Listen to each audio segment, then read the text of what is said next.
ભાઈ પાછળ બેનો સાંભળે એટલે. નમસ્તે, જય શ્રી કૃષ્ણ. એદરાણા ગામ અને આખા સમસ્ત જે પરિવારે મને અહીં બોલાવી મારું સન્માન કર્યું એ બદલ આપ સૌનો ખૂબ ખૂબ આભાર. અને અમે એમને ઓળખીએ ભાવિકના પપ્પા તરીકે અમારી સોસાયટીમાં રહે એટલે અંકલ આપનો ખૂબ ખૂબ આભાર કે અમને શાબ્દિકા જે બોલ્યું લોકો સુધી અમારી વાત પહોંચાડી એ બદલ આપનો ખૂબ ખૂબ આભાર. અમારા ખુશીના પપ્પા અને અમારા રંજનબેનના સસરા એ બંને દીકરીઓ મારા ત્યાં પોલીસની તૈયારી કરે અને એવી ભગવાનને ખૂબ પ્રાર્થના કરજો કે બે દીકરીઓ વર્ધી પહેરીને આપણા એદરાણા ગામમાં આવે એટલે અમને એ સૌથી વધારે ખુશી થાય અમને. અને બીજું કે આજે આ બોલવાનો મોકો આટલા બધા પુરુષો વચ્ચે જો સ્ત્રીને મળતો હોય તો કોણ કહે છે કે દીકરીઓને ભણવા નથી મળતું અથવા તો કોણ કહે છે કે એ લોકોને સ્થાન નથી. આજે રંજનબેન એક વહુ તરીકે એમના સસરા એમને ત્યાં મૂકવા માટે આવ્યા તો એ સૌથી મોટું આપણો બદલાવ આપણા સમાજનો કહી શકાય.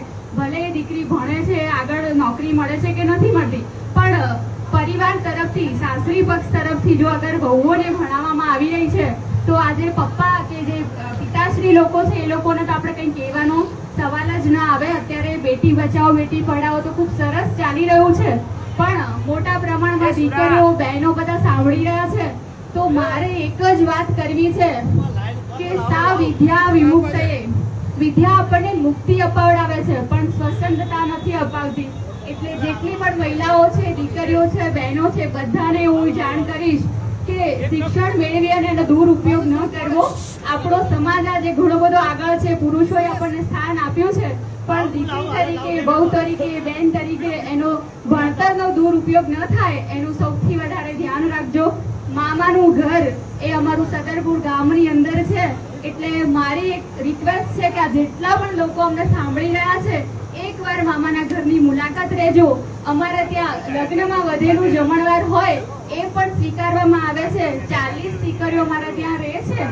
અત્યારે ઘણી બધી એવી દીકરીઓ છે જેના માતા પિતા પણ નથી, તો આગળનું જીવન મને નથી ખબર કે મારે ક્યાં જવાનું છે, શું થવાનું છે. તો આપ સૌના ભરોસે મારી દીકરીઓને મૂકીને કદાચ ક્યાંય સાસરે જવાનું થાય તો જઈશ. તો તમે લોકો બધા એવી પ્રોમિસ આપો કે હું અગર ક્યાંય જાઉં કોઈ મામાનું ઘર ચાલુ રહે કે આપ સૌના 1 રૂપિયાથી અથવા 1 મુઠ્ઠી દાણા કે ઘઉંથી અમારું મામાનું ઘર ક્યારેય બંધ ના થવું જોઈએ. કેમ કે ઘણી બધી દીકરીઓના માતા પિતા નથી અને આપણે એમના મા બાપ બન્યા છીએ. તો આપ સૌ મામા છો. અને છેલ્લે મારે એક વાત કરવી, મામાનું ઘર જ કેમ નામ રાખ્યું?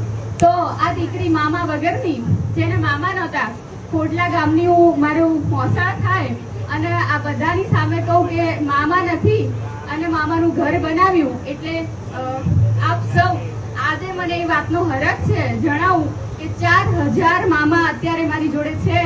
એટલે આ મામા વગરની દીકરી મામા સાથે જીવી રહી છે.